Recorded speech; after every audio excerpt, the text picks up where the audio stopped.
आर्थिक अपराध में जिस तरह से सरकार विपक्षियों के खिलाफ जो ईडी लगा रही है, इनकम टैक्स लगा रही है, यही कार्रवाई उनके खिलाफ भी होनी चाहिए जिन लोगों ने शेल कंपनियों के माध्यम से 2 नंबर का काला धन जो है इन इलेक्शन बॉन्ड्स में इस्तेमाल किया है। अब ये पटकथा पीएमओ की तरफ से लिख दी गई है कि भानु प्रताप सिंह को और जो महमूद पराचा हैं, इन दोनों की हत्या किसी भी समय कराई जा सकती है। कि मुझे मरवाने की जो साजिश है वो इस तरह से है कि मुझ पे हमला मुस्लिम समाज के लोगों के माध्यम से, मुस्लिम समाज के लोग नहीं होंगे, होंगे ही नहीं के जैसे ये मंदिर में मीट वगैरह फेंक के सब लड़ाते रहे, होते वही लोग हैं, लेकिन नाम लगाया जाता है मुस्लिम। मोदी और अमित शाह, इनकी इतनी औकात नहीं है कि दोनों हमें खरीद सकें, ये हमें डरा सकें, ये हमें गुमराह कर सकें, हमें भटका सकें, इनकी इतनी औकात नहीं है। सो इनके पास रास्ता क्या है? इनके पास रास्ता यही है कि ये हमें मरवा के, और जो आपसी भाईचारा है, सरकार डर ही ईवीएम के आंदोलन से रही है। सरकार राहुल गांधी की न्याय यात्रा से नहीं डर रही। राहुल गांधी चाहे देश का पूरा चक्कर नहीं, 4 बार चक्कर काट लें और पूरी धरती का चक्कर भी काट लें, अगर ईवीएम नहीं हटेगी तो कांग्रेस या विपक्ष जीत नहीं पाएगा। हट जाएगी तो कोई भी जीत जाएगा, इन्हें कहीं यात्रा करने की जरूरत नहीं है, ये यही बैठे बैठे जीत जाएंगे। जनता इस मूड में की घोषणा कर दी है। किसान के हर कदम के साथ में हम साथ में खड़े हैं, क्योंकि किसान की लड़ाई इस देश को बचाने की लड़ाई है और किसान का संघर्ष जायज मांगों को लेकर संघर्ष है। केवल किसान नहीं, किसान और मजदूर दोनों के लिए वो संयुक्त रूप से लड़ाई लड़ रहे हैं। और इस आंदोलन में इस बार मजदूर भी कैसे रोक सकता है, किस अधिकार से रोक सकता है? उसके बाप का नेशनल हाईवे, नेशनल हाईवे हर किसी का है और इस देश में संविधान ने हर किसी को कहीं भी जाने और शांतिपूर्वक तरीके से आंदोलन करने का, अपनी बात उठाने का अधिकार दिया। 2 चीजें हैं, आपके सवाल 2 हैं। एक तो रोक लगा दी है उन्होंने, और रोक लगा दी है कि कोई भी इलेक्टोरल बॉन्ड अब बेचा नहीं जाएगा, खरीदा नहीं जाएगा। दूसरी बात ये उन्होंने ये कह दिया कि भाई सारी जानकारी इलेक्शन कमीशन ऑफ इंडिया को उपलब्ध करानी पड़ेगी। उपलब्ध कौन कराएगा? State bank of India. 6 मार्च तक सारी जानकारी स्टेट बैंक ऑफ इंडिया उपलब्ध कराएगा उनको, इलेक्शन कमीशन ऑफ इंडिया को। उसमें किसने कितना पैसा दिया है, कहां कहां से दिया है, कब कब दिया है, वो सारी जानकारी उन्हें देनी होगी। और इलेक्शन कमीशन ऑफ इंडिया की ये जिम्मेदारी दे दी है कि 6 मार्च के बाद से लेकर 13 मार्च तक इलेक्शन कमीशन ऑफ इंडिया को ये सारी जानकारी अपनी वेबसाइट पर अपलोड करनी पड़ेगी, डालनी पड़ेगी, पब्लिक डोमेन में डालनी पड़ेगी, और ताकि पब्लिक को पता लग सके कि कितना पैसा कहां से आया है और कितना पैसा किसको गया है। ये सारी जानकारी उस पर डालनी पड़ेगी। रही इसकी बात जो आप कह रहे हैं कि उनके खिलाफ क्या होगा, हाँ ये बात मैं मानता हूं कि ये फैसला केवल इतना है, जबकि होना ये चाहिए, क्योंकि ये जो पैसा है, सुप्रीम कोर्ट ने भी माना है कि इसमें काला धन बहुत कुछ हो सकता है। ये सारा का सारा जो पैसा है, सो इसकी जानकारी मिलना जरूरी। अब जानकारी आने के बाद पता लगेगी कि ये पैसा किन किन सोर्स से आया, कहां से आया है, ये 1 नंबर का है, 2 नंबर का है, किस तरह से शेल कंपनियों का है, ये क्या है। उसके बाद में बाकायदा जो भी ये पैसा गलत तरीके से आया है, 2 नंबर में आया है, काला धन है, ये शेल कंपनियों के माध्यम से आया है, उनके खिलाफ तब कार्रवाई होनी चाहिए। ये कार्रवाई जब होगी तभी ये फैसला सही मायने में पूर्ण होगा कि जो अपराधी हैं वो बचने नहीं चाहिए। आर्थिक अपराध में जिस तरह से सरकार विपक्षियों के खिलाफ जो ईडी लगा रही है, इनकम टैक्स लगा रही है, यही कार्रवाई उनके खिलाफ भी होनी चाहिए जिन लोगों ने शेल कंपनियों के माध्यम से 2 नंबर का काला धन जो है इन इलेक्शन बॉन्ड्स में इस्तेमाल किया है, दिया। दिल्ली के बाद 200 नंबर पर गुजरात है, जिनकी कंपनियां हैं, सबसे ज्यादा कंपनियां दिल्ली के बाद में गुजरात की हैं। देखिए, कोई भी हो, चाहे गुजरात की हो, दिल्ली की हो, बंबई की हो, मद्रास की हो, कहीं की भी हो, चाहे कर्नाटक की हो, बात यह है जिसका भी पैसा है, जो 2 नंबर का पैसा है, जो काला धन है, जो गलत रास्ते से आया है, शेल कंपनियों से आया है, उन सब की पता लगने के बाद में बाकायदा ईडी के माध्यम से जांच पड़ताल होनी चाहिए। पर बात यह है कि ईडी हो तो, सीबीआई हो तो, इनकम टैक्स हो तो, आज भी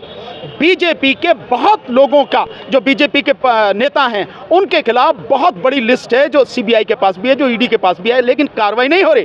कार्रवाई किसके खिलाफ हो रही है? कार्रवाई हो रही है जो विपक्ष के नेता हैं, उनके खिलाफ में हो रही है।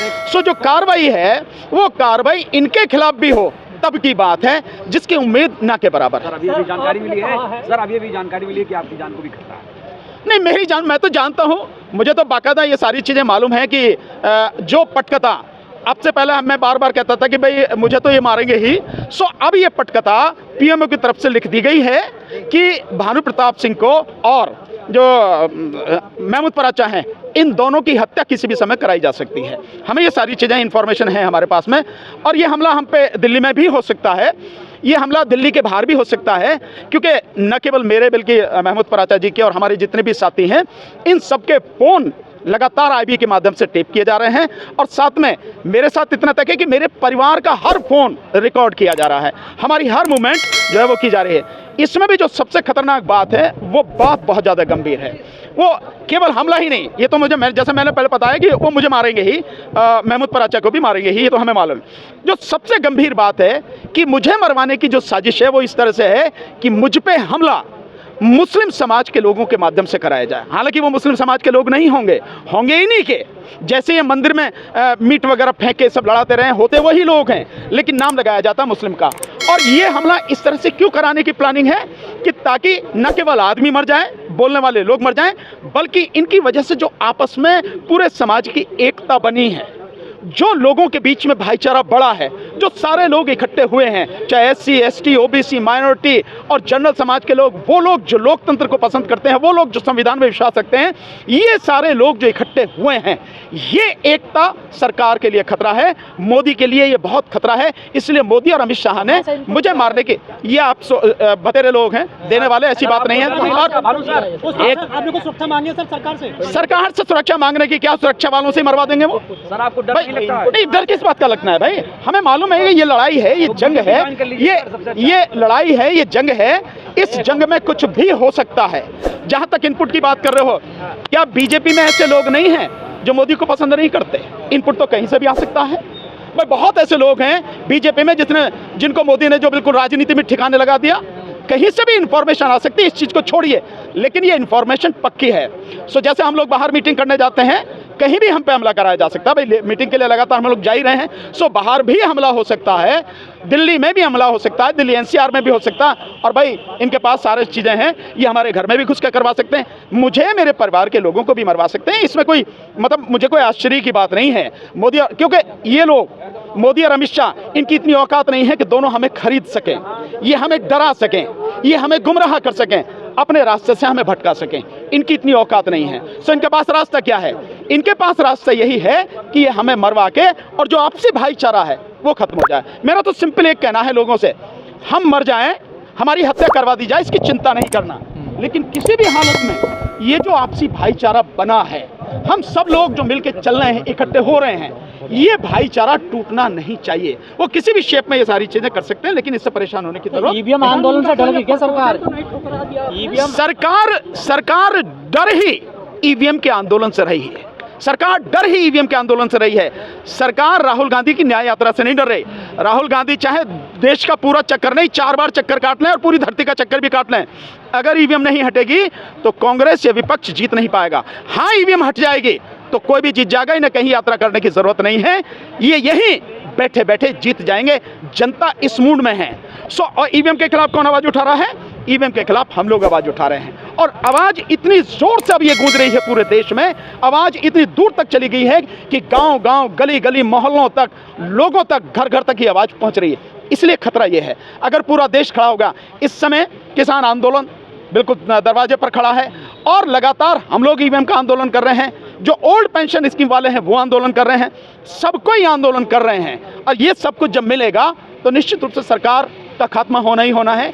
इसलिए इस सब को तोड़ने के लिए साजिश की गई। गृह मंत्रालय को इन्फॉर्मेशन दिया आप लोगों ने? क्या जरूरत है गृह मंत्रालय को इन्फॉर्मेशन देने की? जो गृह मंत्रालय या जो गृह मंत्री जब मारने की साजिश ही वो कर रहे हैं, हत्या की साजिश ही वो कर रहे हैं, तो उनको देने की क्या जरूरत है? क्या मतलब है उसका? बिल्कुल आरोप लगा रहे हैं। बिल्कुल आरोप नहीं है, ये सच्चाई है। आने वाले सुरक्षा देता सर, सुरक्षा हमें मालूम है किसकी सुरक्षा देते हैं, कैसे सुरक्षा देते हैं, ये आपको हमें बताने की जरूरत नहीं है कैसे सुरक्षा देता। तो अगर ये सारी चीजें हैं तो दे देना हमें सुरक्षा, तो क्या अपने आप सुरक्षा दे देना। Z+ सिक्योरिटी में देना, महमूद पराचा को दे, मुझे दे, हमारे साथी राजेंद्र पाल गौतम है उनको दे, डीसी कपिल साहब को दे, जब राजेंद्र सिंघा साहब को देना Z+ सिक्योरिटी। आप तो कह रहे हो वही मरवाने के प्लान? बिल्कुल, मैं तो कह रहा हूँ मरवाने की प्लान वो कर रहे हैं, पर तुम्हारे सवाल का जवाब मैं दे रहा हूँ। तो क्या कोई अपनी सुरक्षा के लिए आपने कोई तैयारी करी? वो मेरा काम है, आप इसको बताने की मुझे आपको जरूरत नहीं है। मुझे क्या करना है क्या नहीं करना है। किसानों को सपोर्ट करने की बात की थी, आज खास मुद्दा भी वही था, किस तरह आपका संगठन सपोर्ट करेगा किसानों? देखिए, उनको हर तरह से हम लोग सपोर्ट करेंगे, मॉरली भी करेंगे,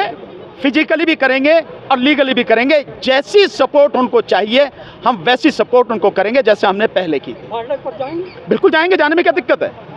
बॉर्डर तो ही आने वाला, किसानों को रोक नहीं सकते। इनके आंसू गैस के गोले क्या, तोप के गोले चला दो तब भी किसान रुकने वाले नहीं हैं। आने वाले समय में आप देखना किसान यहीं दिल्ली के बॉर्डर पे मिलेंगे आपको। और सर संयुक्त किसान मोर्चा क्यों नहीं आ रहा है इस आंदोलन में? आप कैसे कह रहे हैं कि वो नहीं आ रहा? कहाँ? संयुक्त किसान मोर्चा ने बाकायदा उनका सपोर्ट किया है। आपने अगर सुना, सड़क पे क्यों नहीं आपने आ अगर सुना नहीं है तो इसका मेरे बॉर्डर पास पे कोई क्यों नहीं इलाज, आ रहा? आपने सुना नहीं है तो इसका मेरे पास कोई इलाज नहीं है। संयुक्त किसान मोर्चा ने बाकायदा ये कहा है कि किसानों के साथ किसी भी तरह की जाति बरजात नहीं की जाएगी, सब लोग साथ में हैं। ये सारे के सारे लोग ये संयुक्त किसान मोर्चा में थे। क्या सरवण सिंह पंढेर नहीं थे सिंगू बॉर्डर पे? देखा नहीं था आपने? क्या जो चौधरी हरपाल सिंह जी हैं ये नहीं थे? क्या जगजीत सिंह जो दल्लेवाल साहब है वो नहीं थे? सारे के सारे उसी में थे। तो कल के भारत बंद में आप लोग शामिल रहेंगे? हमने ऑलरेडी घोषणा कर दी है, बिल्कुल हम शामिल हैं। हमने ऑलरेडी घोषणा कर दी है। किसान के हर कदम के साथ में हम साथ में खड़े हैं, क्योंकि किसान की लड़ाई इस देश को बचाने की लड़ाई है और किसान का संघर्ष जायज मांगों को लेकर संघर्ष है। और इस बार तो केवल किसान नहीं, किसान और मजदूर दोनों के लिए वो संयुक्त रूप से लड़ाई लड़ रहे हैं। और इस आंदोलन में इस बार मजदूर भी साथ में हैं। हरियाणा के सीएम आपके अलावा कोई और भी सवाल पूछे? राकेश टिकैत किसका इंतजार कर रहे हैं? वो तो राकेश टिकैत जी से पूछो आप। हरियाणा के सीएम कह रहे तरीका गलत है। आपने बहुत सवाल पूछ लिया, अब और को पूछने दो। नहीं, कोई राइट नहीं है सरकार को किसानों को रोकने का, कोई राइट नहीं है। ये गुंडागर्दी है और कुछ नहीं है। केंद्र सरकार की और स्टेट गवर्नमेंट जो खट्टर की है, खट्टर का तो वैसे भी कोई अधिकार नहीं है, लेकिन उसे ऊपर से उसके आका ने हुक्म दिया होगा ना, इसीलिए रास्ता रोक रहे हैं। नेशनल हाईवे को खट्टर कैसे रोक सकता है? किस अधिकार से रोक सकता है? उसके बाप का नेशनल हाईवे? नेशनल हाईवे हर किसी का है और इस देश में संविधान ने हर किसी को कहीं भी जाने और शांतिपूर्वक तरीके से आंदोलन करने का, अपनी बात उठाने का अधिकार दिया। क्या इनमें कोई खट्टर कौन? मुकदमा दर्ज हो जाता है अधिकारियों पे इस तरह का? बिल्कुल हो सकता है, बिल्कुल हो सकता है। वहाँ के जो किसान है उनको कराना चाहिए, बिल्कुल इनके खिलाफ मुकदमा दर्ज कराना चाहिए, क्रिमिनल ऑफेंस है ये। लेकिन सर आपके बीच के जो आदेश अग्रवाल है वो तो कुछ दूसरी तरफ बोल रहे हैं। वो बीजेपी का आदमी है। आदेश अग्रवाल जिसकी बात कर रहे हो, प्रेसिडेंट है, उसकी बाकायदा बड़ी जबरदस्त सुप्रीम कोर्ट के जो लॉयर्स हैं उन्होंने उसके खिलाफ नोटिस दिया है। तो वो जो है वो बीजेपी का आदमी है, इसलिए वो बात कर रहा है और कुछ नहीं है।